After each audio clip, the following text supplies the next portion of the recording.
Algo en los pantanos de Florida está devorando boas birmanas enteras, el depredador invasor más temido de América, y las imágenes que los investigadores lograron capturar finalmente son genuinamente difíciles de ver. Durante años estas serpientes lo comían todo. Aquí, caimanes, especies enteras, desaparecidos. Nada podía hacerles frente. Luego los transmisores de radio implantados quirúrgicamente en las boas marcadas comenzaron a quedar en silencio, uno tras otro. La señal seguía emitiendo pitidos desde el interior del estómago de algo que nadie era capaz de identificar. Sin sangre, sin cadáveres, solo un depredador cazando en un pantano lleno de científicos que jamás lo vieron venir. Y cuando las cámaras por fin lo captaron, la sala quedó en completo silencio. Las señales que desaparecían. En 2021, Bartoschik y su equipo de la Conservancy of Southwest Florida llevaban a cabo lo que, sobre el papel, parecía la ciencia más aburrida del mundo. Transmisores quirúrgicos en boas birmanas juveniles, señales de radio rastreadas a través de los humedales día tras día, construyendo lentamente un panorama de a dónde iban estos animales y cómo sobrevivían. Luego las señales comenzaron a apagarse, pero no los transmisores. Esos seguían emitiendo pulsos, constantes, limpios y regulares. Eran las boas conectadas a ellos las que estaban desapareciendo. Entonces el primer paso consiste en usar anestesia para adormecer a la serpiente. Eso lleva alrededor de media hora. Una vez dormida, se hace una incisión para acceder y extraer el transmisor viejo. La boa 19 fue la primera. 3 semanas de datos perfectos y luego una quietud total. No la quietud lenta de una serpiente con frío. El equipo avanzó entre raíces de ciprés y juncos a la altura del pecho hasta las coordenadas, y todos ellos se detuvieron en seco. Sin cadáver, sin sangre, sin rastros de arrastre, sin piel mudada. Sin nada alterado en absoluto. Solo ese tenue pulso electrónico. Constante y rítmico, emitiendo señales hacia ellos desde el interior del cuerpo de alguna otra cosa. Algo había tragado su boa entera, transmisor incluido, y seguía ahí fuera. Luego, en octubre del mismo año, volvió a ocurrir. 2 señales más se apagaron. 2 boas más habían desaparecido. Y entonces llegaron las radiografías. La columna vertebral de una boa, enroscada e intacta, dentro del estómago de un animal desconocido. Uno de los animales recuperados había pesado más de 50 libras y medía casi 13 pies de largo. Con el cuello aplastado y el cuerpo escondido bajo la maleza. Algo había matado a un depredador de 13 pies y se lo había tragado entero. Bartoschik, que lleva 20 años en este trabajo, lo calificó como la cosa más surrealista que había visto jamás sobre el terreno. 3 boas, 3 transmisores, todos recuperados del interior de algo que cazaba en un pantano repleto de investigadores y cámaras trampa, y ni una sola persona lo había visto. Revisaron cada diagnóstico posible. El equipo era impecable, lo cual dejaba una sola explicación. Fuera lo que fuera, era real, lo suficientemente grande como para tragarse una serpiente de 13 pies y lo suficientemente hábil para hacerlo bajo las narices de un experimentado equipo de campo sin ser visto jamás. La invasión que triunfó. En esta época del año, las boas están bien adentro. Esta mañana hace calor. Quizás tengamos suerte, pero donde están es en sus pequeñas áreas de refugio. Para entender por qué esto era imposible, hay que entender lo que estas boas ya habían logrado. Las boas birmanas no pertenecen aquí. Provienen del otro lado del planeta, del sureste asiático, de Myanmar, Tailandia, Vietnam, Indonesia, de redes tróficas que pasaron millones de años desarrollando depredadores y enfermedades para mantenerlas bajo control. Nada de eso vino con ellas.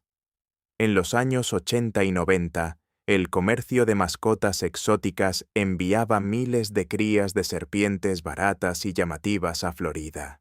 Y luego esas crías crecieron hasta los 15, 18, 20 pies de largo, y la gente hizo lo que suele hacer. Las llevaban hasta un canal y las soltaban. Luego el huracán Andrew arrasó el sur de Florida en 1992.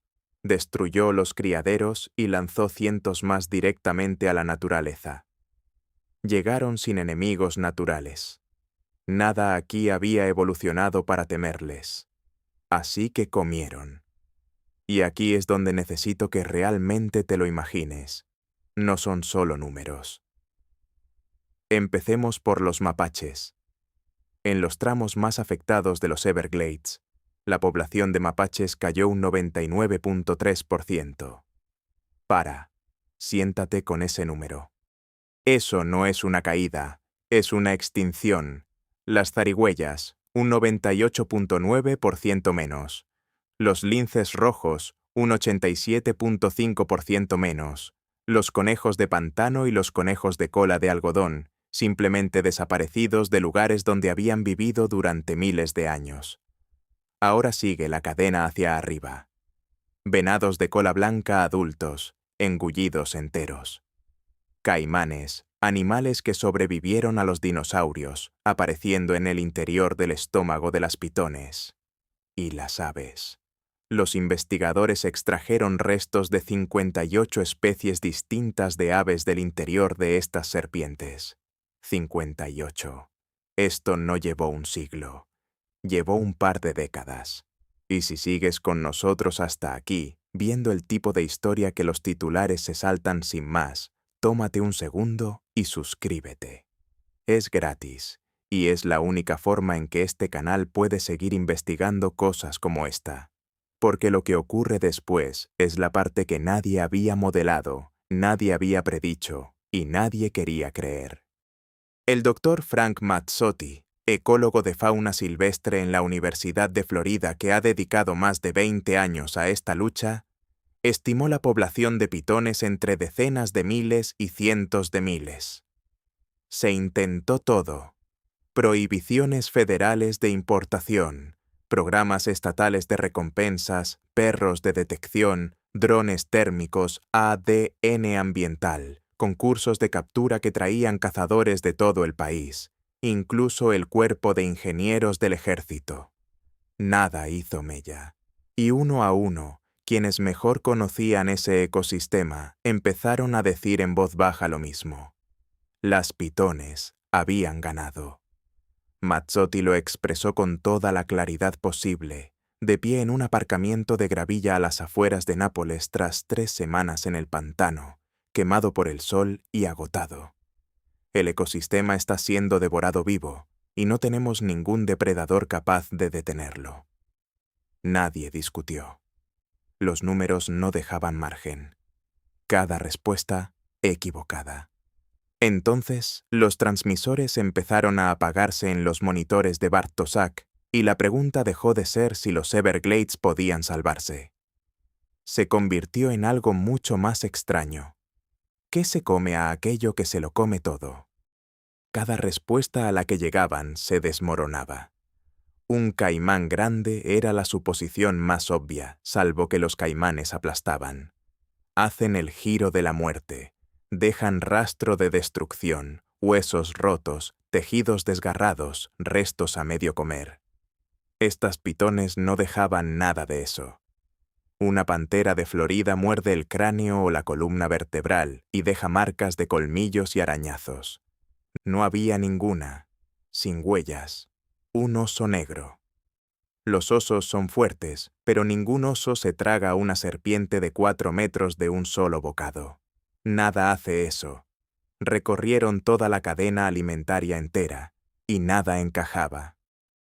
Lo que fuera que estaba haciendo esto operaba de una manera que sus modelos no podían reproducir.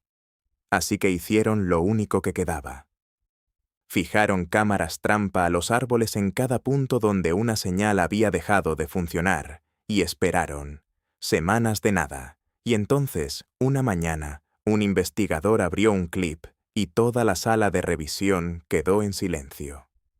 Grabado en cámara. Lo que aparece en ese vídeo es pequeño. Ningún monstruo. Ningún caimán. Ninguna pantera. Nada de lo que figuraba en ninguna lista. Solo un grueso anillo oscuro completamente inmóvil entre la hojarasca a la orilla del agua. Tan perfectamente mimetizado con la vegetación en descomposición, que podías mirar la imagen durante un minuto entero sin llegar a encontrarlo. Una pitón joven avanza tranquila, sin prisa, y entonces la hojarasca explota. El ataque es demasiado rápido para el ojo. En un fotograma la serpiente está oculta, en el siguiente sus mandíbulas ya están cerradas sobre la cola de la pitón. No hay persecución, no hay forcejeo, la pitón podría ganar. El atacante simplemente comienza a desplazar su boca a lo largo del cuerpo. Las mandíbulas se desencajan y se abren de forma grotesca, tragando la pitón centímetro a centímetro mientras ésta todavía está viva y retorciéndose. Se ve como una serpiente casi tan larga como la que la devora desaparece. Cola primero, por una garganta que no debería poder abrirse tanto. Y no se detiene hasta que no queda nada, solo un bulto que se desliza hacia la oscuridad. El depredador era una mocasín de agua de Florida, una víbora de foseta venenosa que ha habitado exactamente estos humedales durante miles de años. Un animal sobre el que cada persona de ese equipo había pasado por encima en el sendero 100 veces sin pensarlo 2 veces. Había estado allí todo el tiempo, haciendo esto todo el tiempo, y nadie había pensado en mirar hacia abajo. La radiografía lo confirmó de manera contundente. La mocasín de agua de ese caso documentado medía entre 34 y 42 pulgadas. La pitón que tenía en su interior era casi igual de larga.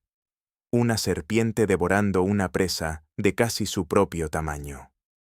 Bartoszczyk contempló esa imagen durante un buen rato. No lo llamó una victoria, porque lo que significaba era que durante años, mientras millones de dólares y cada agencia del Estado fracasaban en frenar esta invasión, una serpiente nativa que nadie vigilaba había estado haciendo en silencio lo único que todos juraban era imposible. Y si ella podía hacer eso, la pregunta perturbadora era cuántas otras criaturas ahí afuera estaban haciendo lo mismo. El asesino perfecto. En retrospectiva, no debería haber sorprendido a nadie.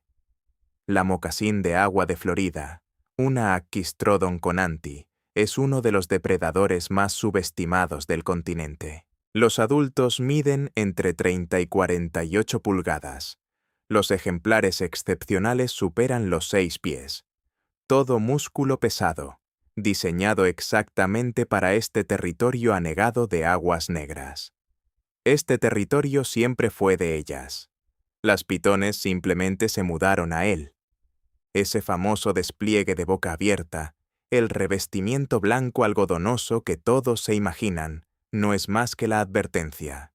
El verdadero arma es invisible. Entre los ojos y las fosas nasales se encuentran órganos sensoriales que detectan el infrarrojo, el calor corporal puro, con una precisión brutal. La oscuridad no importa, el camuflaje no importa. Una pitón, incluso una fría, está ligeramente más caliente que el agua que la rodea, y eso es todo lo que una mocasín de agua necesita. No hay forma de esconderse de ella en su propio pantano. Luego está el veneno, hemotóxico, forjado a lo largo de millones de años para destruir la sangre y el tejido desde adentro. Para algo del tamaño de una pitón joven, una sola mordida lo decide todo, y aquí está lo que lo reencuadra completamente. Este no es un comportamiento nuevo. El equipo de Bartoszczyk confirmó que las mocasines de agua ya cazan 27 especies distintas de serpientes como parte de su rutina habitual. La pitón simplemente se añadió a una lista ya antigua. Golpe, suelta, peso. Una pitón juvenil de 18 pulgadas todavía no ha desarrollado su fuerza de constricción. Y una vez que el veneno está dentro, el resultado ya está decidido. 3 muertes confirmadas en una sola zona de estudio en cuestión de meses. Eso es un patrón.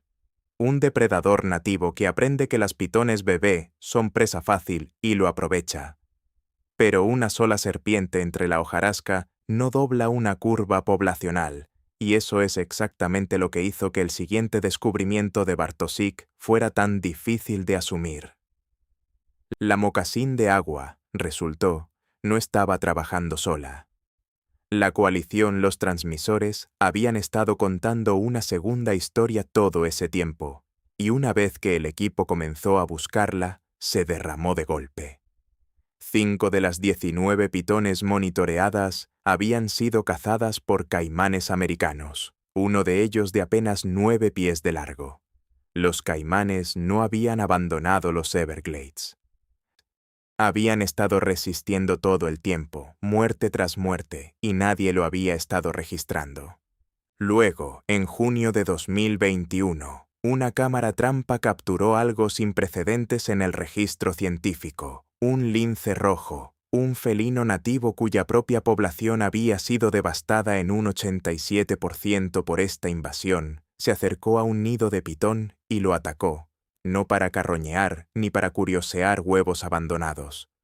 Fue directamente a por la hembra que lo custodiaba, golpeándola con ambas patas delanteras, empujando a la enorme serpiente hacia atrás, y luego se instaló a saquear el nido un huevo a la vez, la primera evidencia fotográfica en la historia de un mamífero nativo atacando un nido de pitón birmana. Los gatos monteses habían identificado la amenaza antes que los propios científicos, y la cosa no se detuvo ahí. Búhos y halcones fueron captados en cámara, levantando pitones jóvenes al amanecer y al anochecer. Antes de que pudieran convertirse en las criaturas que se tragan ciervos enteros, osos negros y panteras, también los cazaban. A lo largo de Picayune Strand y Big Cypress, toda una coalición se iba formando en silencio. Víboras entre la hojarasca, rapaces sobrevolando, gatos monteses junto a los nidos, caimanes en el agua, osos entre los matorrales. Nadie lo organizó. Cada uno simplemente hacía lo que millones de años de evolución lo habían programado para hacer: expulsar a lo que no pertenece. Pero aquí está la verdad, y no voy a adornarla. No es suficiente. Todavía no. Una hembra de pitón puede poner entre 12 y 36 huevos por nidada, a veces más, y se enrolla alrededor de ellos, agitando su propio cuerpo para mantenerlos calientes. Maduran rápido. Viven durante décadas. Los números son despiadados y no favorecen al equipo local. Los cazadores humanos han retirado más de 5.000 pitones del entorno silvestre desde que comenzó el programa. El desafío de las pitones del año 2024 capturó casi 200 en un solo fin de semana. Suena mucho, hasta que recuerdas el veredicto de Mazzotti. Apenas rasguñando la superficie. Estas serpientes son maestras en desaparecer, y la mayor parte de este territorio ni siquiera puede recorrerse a pie. Así que cada golpe cuenta, cada mocasín de agua entre las hojas, cada gato montés junto a un nido, cada caimán en el agua le está ganando tiempo a los Everglades, tiempo para que estos comportamientos se propaguen, se transmitan, para que el pantano recuerde cómo defenderse. Y esa es la parte que debería quitarte el sueño, pero de la mejor manera. Nadie autorizó nada de esto. Las serpientes de agua no esperaron ningún permiso. Los gatos monteses no leyeron ningún plan de recuperación. Mientras las agencias redactaban solicitudes de financiamiento, el pantano ya había empezado a contraatacar. Las cámaras demuestran que está ocurriendo. Lo que aún no pueden decirnos es si está ocurriendo con suficiente rapidez. Si una serpiente que aprende a comerse una pitona bebé se convierte en 1000. Si todo junto algún día logra superar la maquinaria reproductiva de una pitón birmana. Esa es la pregunta que sigue llevando a Bartosz de vuelta al agua. El estudio continúa en marcha, Las cámaras siguen grabando. La conservación está ampliando la red, buscando la señal de que la brecha finalmente se está cerrando. Está en algún lugar entre las aguas negras de Picayune Strand esta noche, entre las raíces de los cipreses. Un mocasín de agua está digiriendo una pitona, su transmisor todavía emitiendo señales en la oscuridad. A menos de 1,5 kilómetros, 100 huevos están a punto de eclosionar. Cuéntame en los comentarios, ¿está el pantano contraatacando? ¿Con la suficiente velocidad para ganar o simplemente estamos viendo cómo pierde más lentamente? Y si quieres estar aquí cuando lleguen las próximas imágenes de esas cámaras, porque esto está muy lejos de terminar, suscríbete ahora mismo, esta guerra apenas está comenzando.